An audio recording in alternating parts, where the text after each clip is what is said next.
Hey everyone, welcome back to What the Flag. Look, we have missed you. I know we didn't get to chat with you all last week, and a happy Father's Day to everybody out there from the past weekend.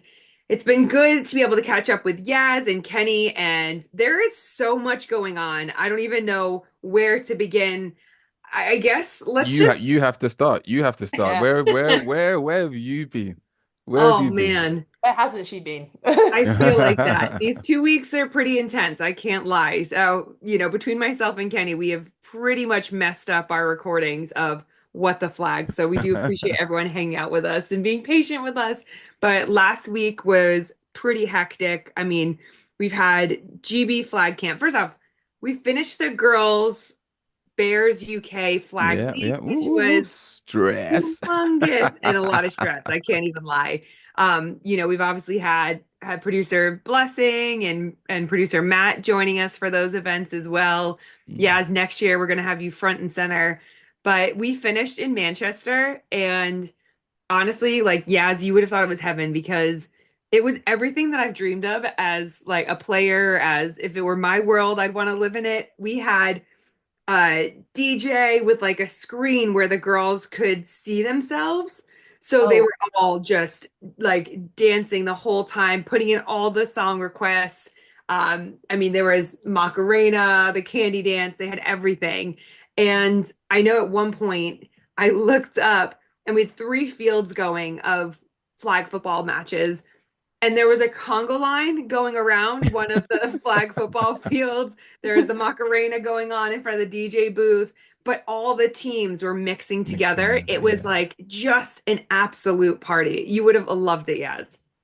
that sounds so amazing. It's so nice when you see teams put the rivalry aside, just have a good, for the sake of having a good time at things like that. I think they're the bits you remember, right? The wins and losses are one thing, but the bits you remember is when you were on the sideline dancing or when you were doing the conga or that's brilliant, amazing. And a massive shout out to Dave Myring, who is one of our organizers in Manchester, who was so stressed out by the kids dancing. He was like, I need them to play these matches. And kids were just like, not yet. They were just dancing away, missing their start times for their games because they were so caught up in the dances. But it was a really good way to finish off and wrap up that whole event, to be fair. Yeah. Yeah, it made it all super worthwhile. And we've even had requests to carry on the leagues, which Absolutely. is I mean, amazing. the teachers, the players, I think some people have, so there were some of the finals were like hotly contested finals. So already in all three cities, they're already asking for when they're gonna have the next tournament, when we're gonna have the next competitions. We've already put in dates for London and Birmingham this side of the summer holidays, and then immediately after the summer holidays, we're gonna hit Manchester again as well. Schools asking for their boys to be included. Like it's really having such a positive impact on flag football in schools. And I mean it's just literally what a time to be alive for those kids, because I kind of, if I'd have found flag football at 13, 14, 15, mate, Olympics would be a cinch. No, no joke. But we do have three of the girls from the Manchester League are playing for GB Youth now, which is pretty incredible considering two of them had never played before joining our Manchester Bears League. I mean, that's really what it's all about. And, there's been a lot more scouting of all the young girls, which is really what we want to see. And then after that, we had our GB flag camp. And so we're almost announcing our final squad. And from there, ended up going to the States for honestly like 30 hours, if that. But it was super cool. Went to ESPN. So that's actually in headquarters. Their headquarters is actually in Connecticut, which is very easy for me, like 40 minutes from my mom's house because she's a CT representing. And that was super cool because we did a whole tour of ESPN, like had their first desk there, brought us into the studios for Sports Center, and then for where they do NFL Live. I'm like, I told them they can't come visit us at Sky because they would just think that our little studio, which is amazing to us, would Hmm. be like a little like boop, like dip in the water for them. I mean, the level of like screens and everything. We got to talk So about flag so if I football. how big physically is the space? Like if you in terms of like, is it like a hall space? Is it Bigger than my house, the studio itself. I don't know what that would even be, but it was. It was like phenomenal. They had like the space where like Adam Schefter does his work. It's like, I mean, they have two sets of different stairs for upstairs seating within the studio. So I don't know if that gives Uh, any context how big this thing is, but yeah. um it was Stephanie Kwok, who is pretty much head of, she's VP of the NFL, but also head of flag football. Bobby Taylor, NFL legend, played for the Eagles. And so we just had, we went around and talked about flag football. They call it a car wash when you go in like that. So basically it's like bam, bam, bam, bam, bam. So they call it the car wash. So we went in, we did our tour, we did radio interviews, did a panel to the ESPN employees, then we did Sports Center, then more radio interviews, then you do NFL Live. And so you're just like, I don't even know what's happened. And you come out of it on the other side. So it was pretty phenomenal. And I think I've kind of said it a couple times now, but all these media outlets, the fact that they want to talk to us about flag football is phenomenal. From here in the UK to all the way over in the States, it's been amazing. So you said you did a panel. Who was on the panel with you, and like what sort of questions were you asked? What was your main sort of focus in that interview? Yeah, so I got to moderate, which was super fun. And one of the people is actually coming to join us on our What the Flag podcast team, Brittany Batterton. She's been one of my good friends for ages. And so she got to come and actually listen in. I think a lot of it was just talking to the different employees at ESPN, because the more you can talk about flag football, the more ability to collaborate there is within the different departments. So, educating them a little bit about what the sport is, because you've got everyone in there from, social media to content ideas to the actual production side of things.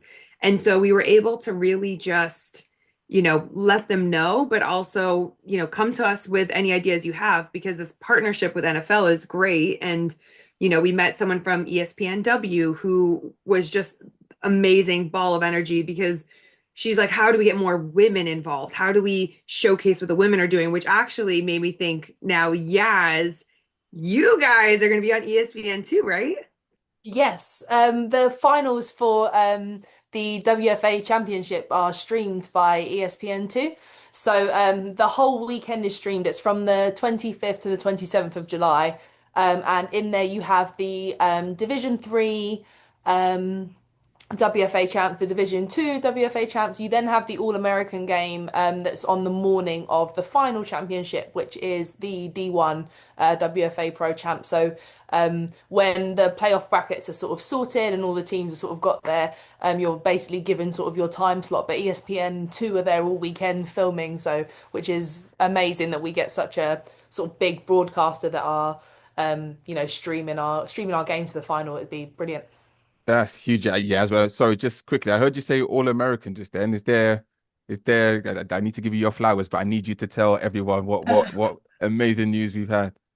So so I made the All-American team out here She in says it's so casual. Let's go. which which essentially is so all of the teams from Division 3, 2 and 1 they basically choose a two rosters full of players. So you have the national team, which is one conference, and then the American team, which is the other conference. And they choose a roster of between 40 and 60 players from those teams that are the top sort of 6 to 10 players from their team. And then they make a team out of each one. So I made offensive line on the national team for All American. Cheers, cheers, cheers. That's absolutely incredible. And, we'll get producer Matt insert the video of Yaz playing and pancaking people as well.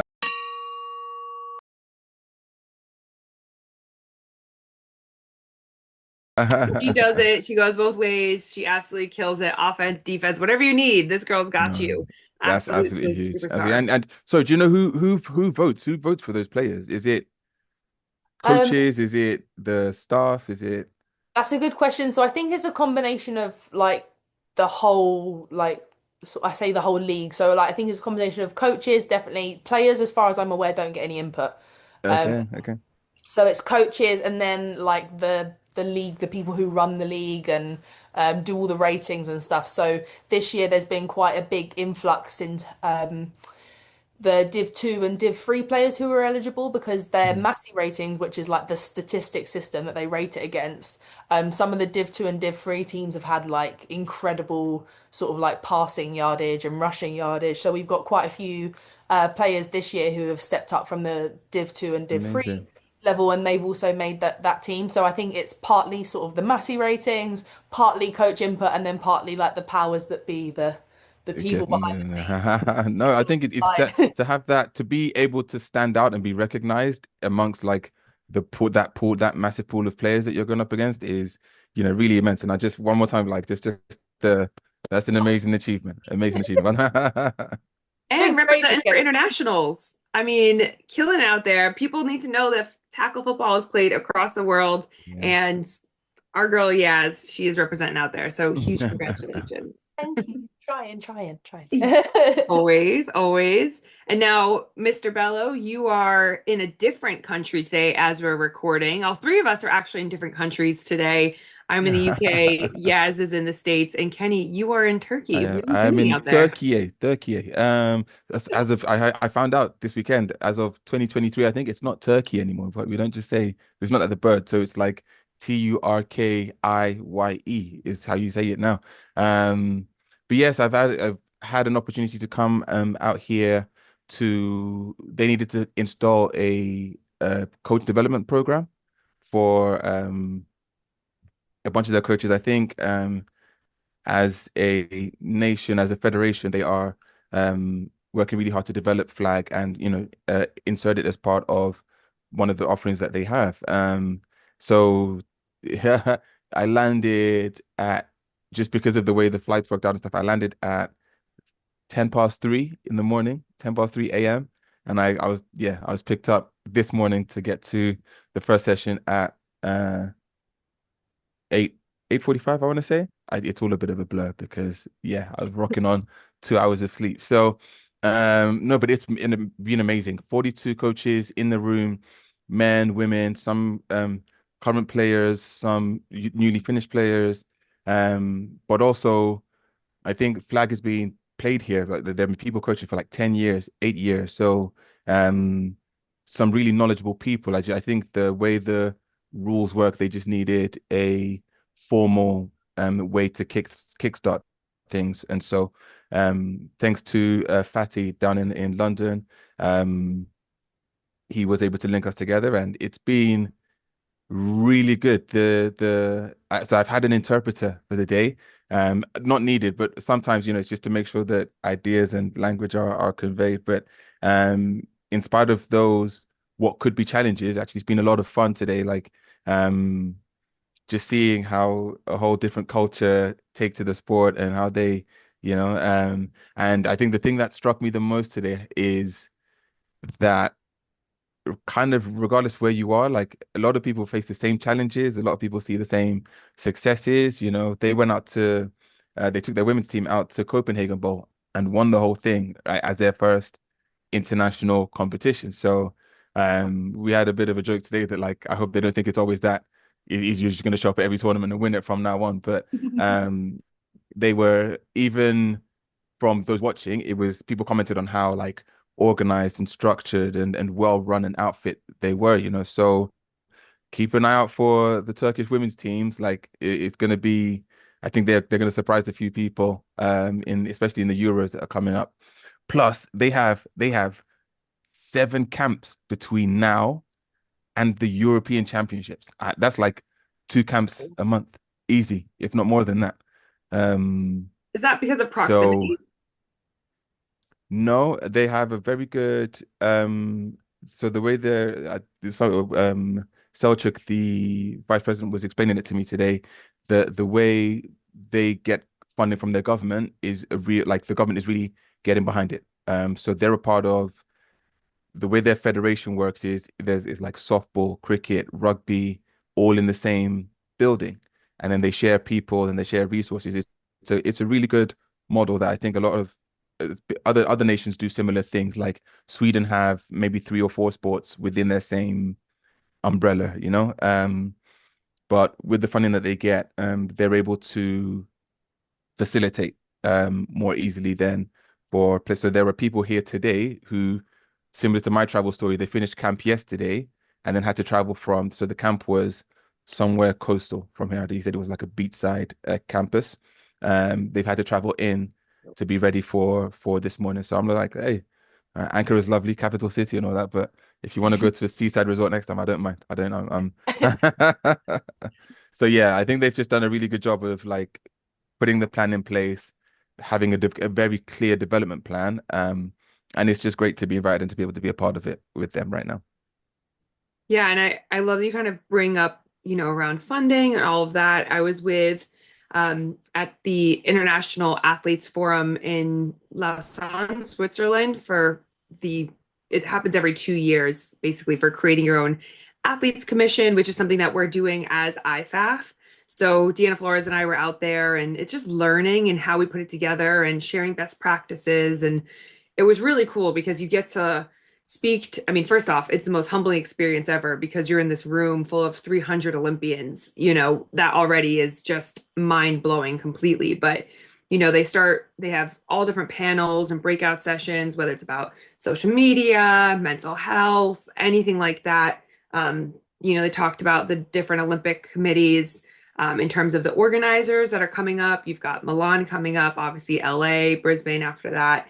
Even looking at they did a video of LA, but it was last week, it was 1,178 days until the LA Olympics, which is kind of terrifying to really think about. Um, but just being there and having those conversations is super key. And the Athletes Commission and the committee that we're building with IFAF is going to have tackle and flag players. You need to have a mix of genders. So it's really important. It's not just for flag, it's for tackle because we're representing all of our sport of American football. But again, kind of talking about how we share best practices, it was really interesting. We ended up sitting at a table with an Olympian, and although she lives in Georgia, she is the Athletes Commission in Sierra Leone and was a track athlete. And she said, actually, I can't. And it was by total luck she sat at our table. Mhm. She was like, I'm actually looking at starting up a flag football team. And I just thought, oh my gosh, this is incredible. Like, we'll help you however we can to help you set up a flag football team. But I also said to her, you can play. Like, if you put this together, you guys can, and we're going to talk about it in a second. Like the African Continentals are going on now, but you think in 2 years' time, Sierra Leone should absolutely be represented because you look at this year for the African Continentals, which is this weekend upcoming. You've got Morocco, Tunisia, Egypt is hosting, Senegal, South Africa, and Uganda. Like it's the first time that we've had anything like this before. So it's huge. It should happen ages ago. We always know that, but at least we're getting started. Absolutely. I think it's kind of interesting because by comparison, so IFAF released for the Euro, which is we know the in terms of European flag, it's been well established for quite some time now. But it's been interesting to observe how IFAF have released it because for the Euro flag, we've kind of known the groups, we've known the teams, we've known what countries are being represented. But I think if I'm being honest, there's just a slight bit of mm, anxiety, nervousness, a bit of, because I'm trying to work out why less than a week away, IFAF are just releasing the names. It might be all part of a great marketing idea in terms of like, hey, let's release it in the run up so that when it's time to go, we get there. But I think the experience makes me wonder about how easy organizing the tournament has been. Yeah, I have no idea, honestly, like traveling within Africa, how it works for like visas and transport and how accessible places are, especially for those within the continent. But it's been, as I said, I'm just observing. I really, got crossing all fingers and toes. We want it to go well. Being in Cairo is amazing. But can we get it, can it get off the ground the way we hope it does? It's gonna be really good to see, I think. Absolutely. I think as well, like considering the first post they made about it, I think was something like the middle of April, like, and then since then, I think there were two posts that sort of counted down the days And then there Mm, was one that went out not too long ago that was like, oh, 2 weeks to go, but then they didn't start announcing teams until sort of the end of last week. And I think it was a bit of will they, won't they? Like, is it still going to go ahead? Are those teams going to be in mm. there? Because I'm not sure about you guys, but even when the teams were announced, I was a bit sort of shocked at the countries that they did announce because I was expecting, like Nigeria to be on there, Cameroon. Nigeria's still coming. Nigeria's still coming. I can't have it. I can't accept it if it's not how if we're not in there. I can't. Kenny, you need to lead them. Go there and tell them and pick some of them and go, I let's think go. it's Be well team captain. established. I don't I don't know if I can just go in and be like, yeah, I'm good. I'm taking over.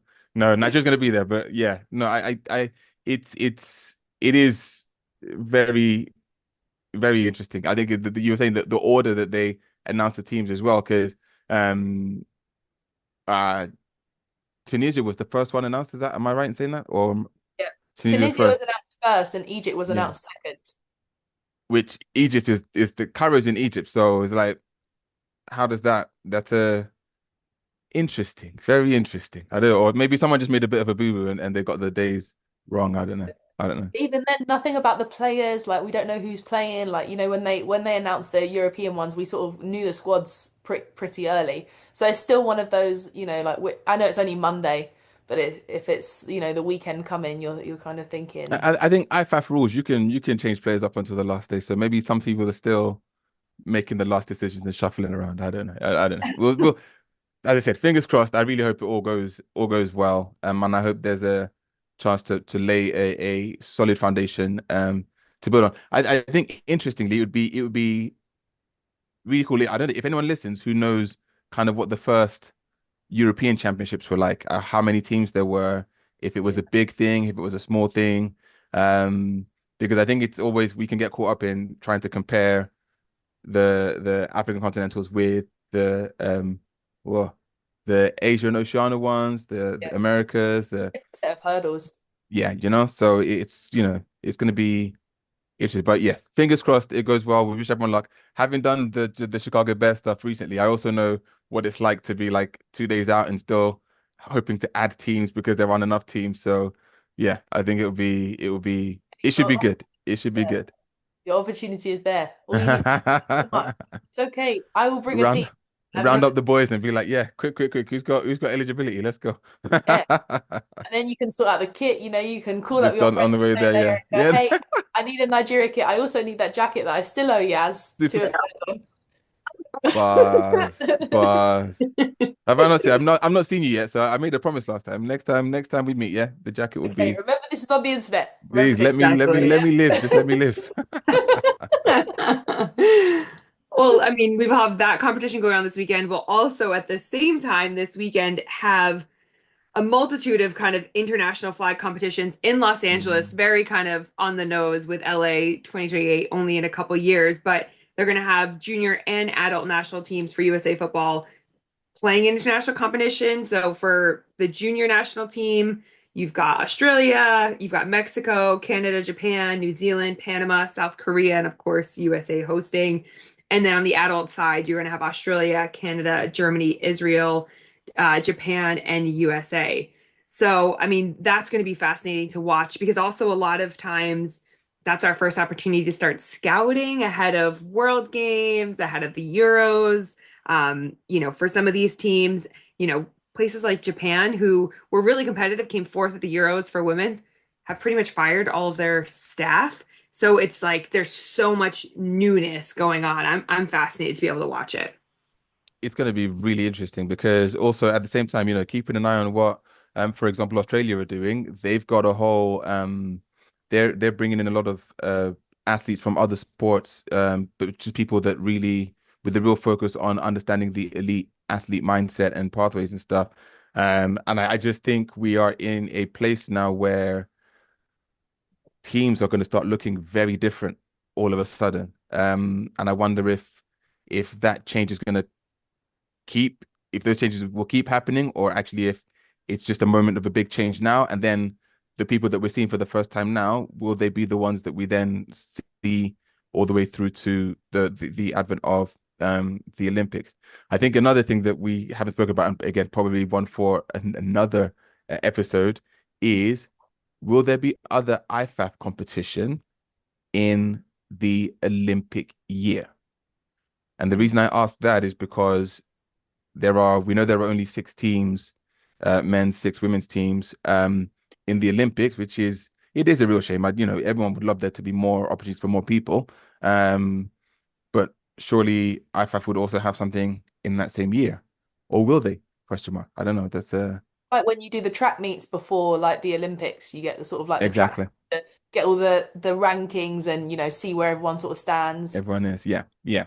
But yeah, there's a lot that's gone into working out who's going to be eligible, who the teams are going to be, how you qualify. It's not a headache I want to go to right now, so we'll save that for another one. I think this is where it gets exciting though, because when you have all of these competitions, because the competitions, when you think about it, are quite stacked now. There's quite a few of them that are coming up on the lead up to the Olympics. And I think because you never know what you're going to see, you never know if you're going to see a consistent team that are just sort of growing and meshing together. You never know if every Mhm. single time you're going to see a completely different format, especially with a team like Japan that have, like changed all of their coaching staff. Like, are they coming in and picking up what was left over, or are they coming with a brand new sort of idea? It sort of goes back to that episode where we were talking about, do you make a playbook for your players or do you make a playbook that you want all of your Mhm. players to conform to? So it'd be really interesting, I think, definitely, seeing how that looks in the run up to. Was it Japan that changed all their stuff? Hmm. Breaking news. What? I have to scrap all the scout I've done now. God. No way. Okay. I did okay because I know Canada also had a They change have as of their well. staff as well. Which is Wow. interesting because their men's team has taken on like a CFL legend. So somebody from, Canadian football, so a tackle-minded guy. And then even I was just in Canada yesterday in Edmonton, which was very cool because it was also like the Oilers, Edmonton Oilers versus the Panthers for ice hockey, so it's huge to be in Edmonton for that game on the way to the Stanley Cup. They lost, I'll be honest. That's like breaking news. But the way that the Awkward. city got behind them was awesome. Everywhere you went were Oilers jerseys, Oilers colors. They're very Broncos colors. But speaking with some of the people out in Edmonton, it seems like the women's team is predominantly made up from people from Quebec. The coach is from Quebec as well. But yeah, interesting for the men's side to have a tackle head coach taking over, albeit a legend. And the organization where we were hosting the event, we were indoors. I didn't even know that there's been really bad fires. And so that was affecting the air quality. So we were indoors. And speaking with the organization there, they were saying that they're now running like an indigenous league. So they're doing under 19s, like, and really trying to build up the indigenous side of things from a flag football perspective, which I just thought was really cool how you can just get so many different people, so many different backgrounds together playing flag Yeah. football. That's huge. That's huge. Can we just take a moment to keep track of all the Oh, places what? Phoebe has I been? was in Canada Did yesterday. it?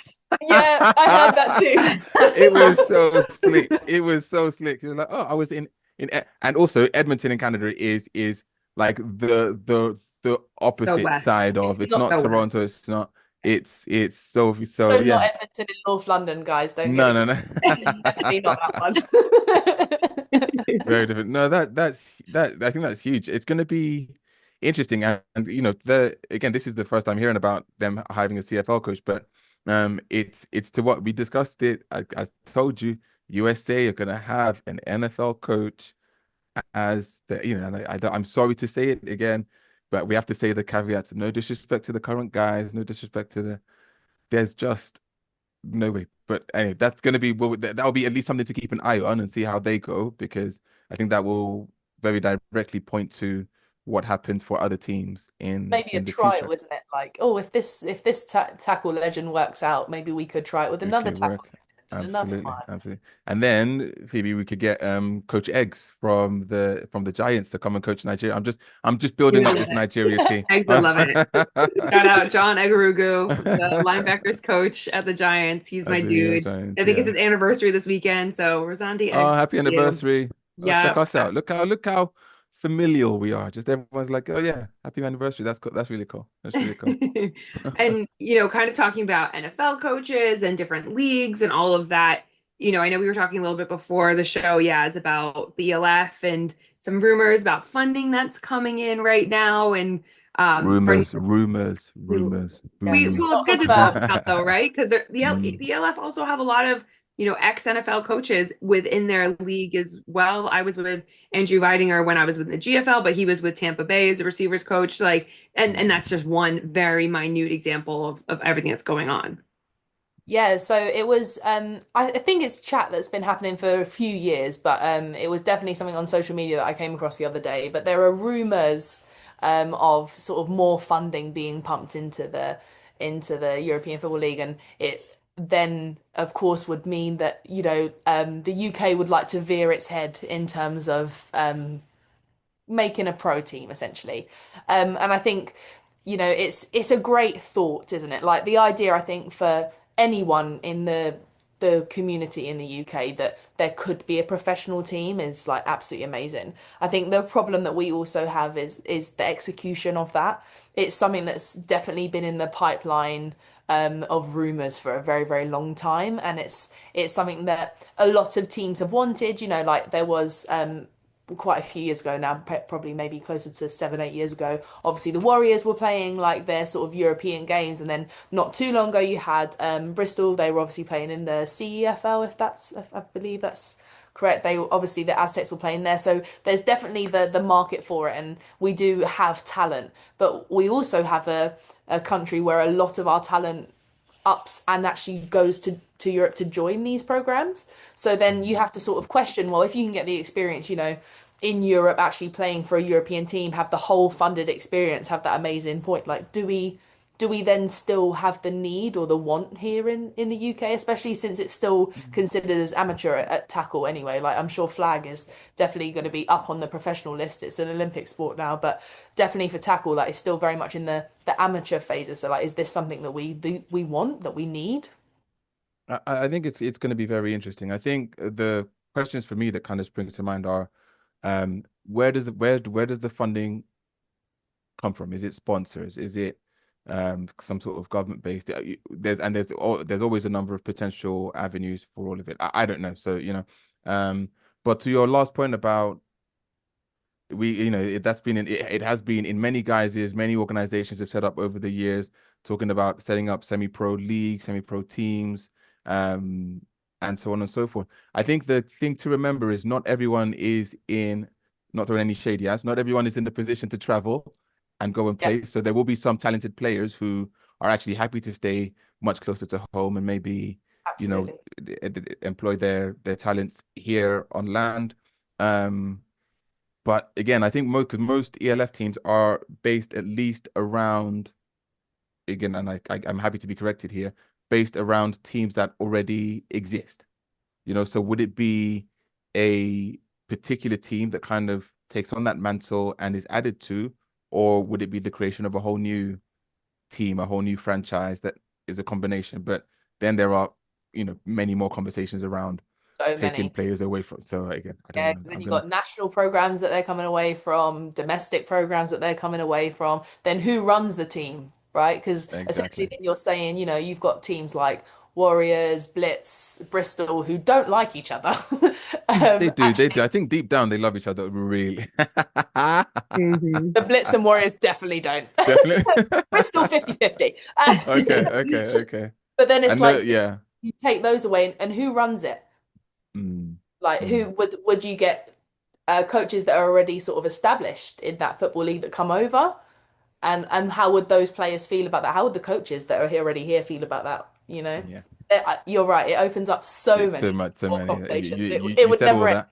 You didn't even talk about visas and paying taxes. Like there's a whole, Oh, there's yeah. So let's next episode, next episode. But you are looking at pretty much a reincarnation of the London Monarchs from NFL Europe days back in the day. Mm, But I do think mm, you'd need to have different coaches because otherwise, why would you not have just gone and played for that coach in the first place? Ultimately, you want somebody that's mm. going to elevate the sport and be able to compete on that global level for sure. And, kind of as we wrap things up, I know Kenny and I head to Big Bowl this weekend, which is hosted by the Waldorf Wanderers. It is, really the largest flag football competition in Frankfurt, Germany, across Europe. And Kenny, you know, we talk about scouting. Kenny will be there with Team Spain. I will be playing for the mixed Spanish team. Atlantic Devils, yeah. Yep, the Atlantic Devils. So it's just a great opportunity. Traitors. Traitors. I know. We're all. I'm like, who will let us play? Who will let us play? Sorry, that's interesting. Is the International Cup? That's not this weekend, is it? This June 20th, which is this weekend. Today's So does that mean? Oh, does that mean Benny at the Wanderers is going to be in the States instead of at Big Ball? No, it's. I don't think so. You called the Germany because you said the Germany adult teams are in the States, no? Oh, I did say that. Oh, this is interesting. Yeah, the cup comes out. You and your Stanley. The Stanley Cup It's the only one that matters, That's gonna guys. whoa. That would be interesting if Ben, because Ben Clever. I never if it's Cleaver or Clever. Obviously he as his family set up Big Ball and they run it all through. But it would be interesting if the calendars have clashed to that degree, and because I don't. We'll let so you much. know. I know. We'll find out. I might have to. I'm gonna message him on Instagram like. That's not up to come back, guys. I don't know what it is. Exactly. We will let you know next Wednesday. Amazing. We are back on schedule, everybody. Look, thank you so much, guys. Oh, sorry. Just quick trivia question. Phoebe, you mentioned the London Monarchs as the English NFL Europe team. Can you name either of you, whoever does it first, the Scottish NFL Europe team? Claymores. Oh, Yaz said absolutely not. Oh. Phoebe won, Yaz nil. Didn't even give me a chance. I didn't even have a chance to think. Didn't even finish absolutely not before she finished saying it. I appreciate the trivia question. Shout out to mini going back story. Doug Williams actually was over playing like NFL legend QB Commanders. He played for the Scottish Claymores. So just look, we're putting out lots of talent. Scott Pioli was over here, Dante Hall. We got lots of talent out here. Kurt Warner. Good. Yeah, Kurt Warner was over. I mean, legends have played in the NFL Europe. That's a drop in the ocean in terms of who has actually been out there, coaches, all of that. But look, yes, Kenny, for real this time. Thank you both so much. I miss both of your faces. I can't wait to be back on schedule. We will see you guys next Wednesday for What the Flag. And for now, thank you to everyone for tuning in. We missed you guys as well. So make sure you like, subscribe, and ring the bell. And hey, follow us on all these social media platforms, Twitter, TikTok. We've got it all, Instagram. Check us out, and we'll see you there.